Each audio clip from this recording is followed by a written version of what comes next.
Hi everyone, in front of me I've got Samsung Galaxy S25 Plus, and let me share with you how to reset network preferences on this device.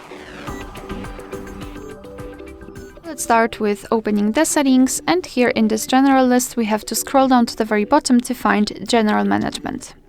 Then let's scroll and find reset, and scroll to find this option, reset Wi-Fi and Bluetooth settings or mobile network settings, depending on which option you need to find. But I will reset both. So let's start with mobile network settings. Simply tap on the option, tap on reset settings. Your device will ask you if you're really sure you want to do it, because you cannot undo this action.